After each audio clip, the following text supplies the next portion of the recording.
So, hello everyone. Today we will discuss one more topic: historical development of extension education and community development in India. So, student, आज का जो session है इसमें हम लोग जो प्रीवियस में हमारे एक्सटेंशन एजुकेशन में डेवलपमेंट हुए और कम्युनिटी डेवलपमेंट में जो भी प्रोग्राम पार्टिसिपेट किए या कम्युनिटी डेवलपमेंट क्या है उसको आज हम लोग डिस्कस करेंगे। ये जो टॉपिक है, आप चाहे JRF में अपीयर हो रहे हैं, SRF में अपीयर हो रहे हैं, नेट में अपीयर हो रहे हैं या किसी कॉम्पिटिटिव एग्जाम में, तो यहाँ से डायरेक्टली क्वेश्चन पूछे जाते हैं। सो फर्स्ट ऑफ ऑल, पहला अगर देखे जाए जो हिस्टोरिकल डेवलपमेंट हुआ था वो फेमाइन कमीशन जो बना था 1866। पहला जो क्योंकि उस समय फेमाइन आया था वो आप देखेंगे बंगाल का और उड़ीसा का, तो उसके रेस्क्यू के लिए या उस फेमाइन से जो भी वहाँ के लोग थे प्रभावित हुए थे उनको इकोनॉमिक सपोर्ट या सोशल सपोर्ट देने के लिए एक कमीशन बनाया गया था। ये जो कमीशन आया था वो 1866 में आया था और ये बंगाल और उड़ीसा में जो फेमाइन आया था उसको दूर करने के लिए, उसको सपोर्ट करने के लिए स्टार्ट किया गया था।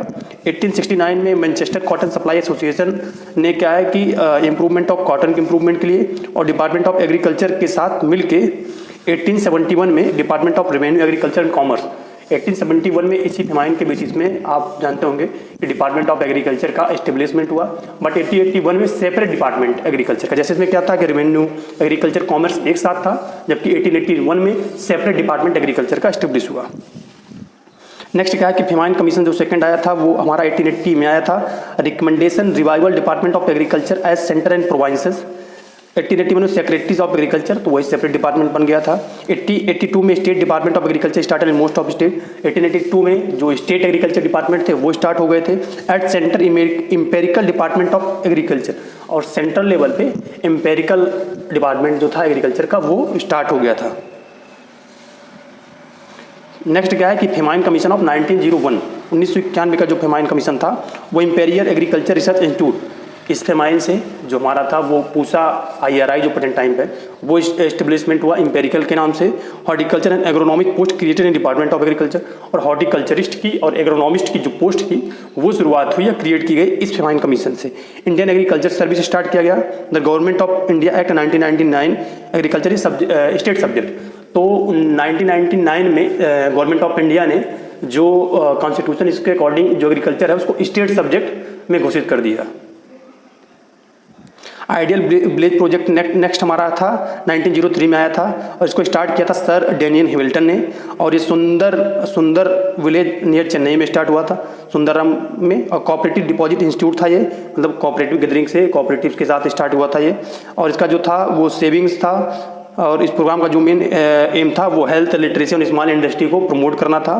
Training for unemployed young areas, तो जो युवा थे जो बेरोजगार थे उनको ट्रेन करना, हेल्थ में सुधार करना, लिटरेसी दर को उठाना और स्मॉल इंडस्ट्री को डेवलप करना विद द कोऑपरेटिव हेल्प के साथ इस प्रोग्राम का या प्रोजेक्ट का मेन एम था। नेक्स्ट श्री निकेतन प्रोजेक्ट जो था वो हमारा 1921 में आया था और इसको हमारे श्री रविंद्रनाथ टैगोर ने स्टार्ट किया था। और जो ये था इसका ये स्टार्ट हुआ था रूरल कंस्ट्रक्शन के कोलाब्रेशन से। एक्टिविटीज इसमें क्या की गई, पहला बात कि Shanti Niketan in village, Shanti Niketan start हुआ हर विलेज में। एडल्ट एजुकेशन को प्रमोट किया गया। Campaign for eradication of malaria, TB and other infectious disease को, तो मलेरिया वगैरह जो भी महामारी उस समय थी उसको दूर करने के लिए, उसकी जानकारी के लिए कैंपेन चलाए जाते थे। To manage pure drinking water, foundation of cooperative societies to manage saving for famine flood, development of cottage industry, scout organisation, demonstration of improve practices, mobile library, establishment of community centre, ये सब activity हमारे किसमें श्री निकेतन के M थे। Next royal commission हमारा जो 1928 में आया था। रॉयल कमीशन की हेल्प से ही हमारा ICR एस्टेब्लिश हुआ था, a body of agriculture research at centre. Marthandam project जो था वो हमारा देखिए बेसिकली बहुत बुक में आप 1921 पाएंगे, तो 1921 को ना आप मारथिंदम प्रोजेक्ट हो 1928 हमेशा ध्यान में रखें। और इसको जो स्टार्ट किए थे वो डॉक्टर स्पेंसर हैस थे, एन एम्पेरिकल एग्रीकल्चर एक्सपर्ट थे वो, और ये ट्रेवेनकोर केरला में स्टार्ट हुआ था और यंग मैन क्रिश्चियन एसोसिएशन के कोलाबोरेशन से स्टार्ट हुआ था। एक्टिविटीज इसमें क्या की जा रही थी, पहला था exhibition were organise at weekly market, develop improved breed of layer chicks and honey bees, cooperative societies, egg selling cooperative society, honey honey club, bull club, weavers club. तो इसमें जो बेसिकली था कि वीकली एक मार्केट लगाई जाती थी जिसमें आपको एग सेलिंग कोऑपरेटिव या हनी वी या जो इम्प्रूव्ड बाय क्वालिटी रिलेटेड थे वो चीज़ें मिल जाती थी। नेक्स्ट क्या है कि हमारा गुड़गांव प्रोजेक्ट। तो गुड़गांव प्रोजेक्ट 1921 में आया, 20 में आया था, 1920 में, और FL ब्रेने कलेक्टर थे गुड़गांव डिस्ट्रिक्ट में, उन्होंने स्टार्ट किया था। और इसमें जिसका कॉन्सेप्ट निकल के आया था विलेज गाइड, यहाँ से कॉन्सेप्ट निकल के आया था। एग्जाम में पूछता है कि विलेज गाइड कॉन्सेप्ट कहाँ से निकल के आया, तो हमारा गुड़गांव प्रोजेक्ट से निकल के आया। इसमें क्या था कि introduction of improve seed, implement method of cultivation, इसके इस प्रोग्राम के मेन एम थे। एक्टिविटीज इसमें क्या की जाती थी, स्कूल ट्रेंड विलेज गाइड्स, मतलब स्कूल जो था वो विलेज के विलेज गाइड्स को ट्रेन करता था। स्कूल ट्रेंड वुमेन, जो वुमेन थी उनको ट्रेन करता था। ये women institute eight Gurgaon, 5 health centre इसके कोलैबोरेशन से स्टार्ट किए गए थे।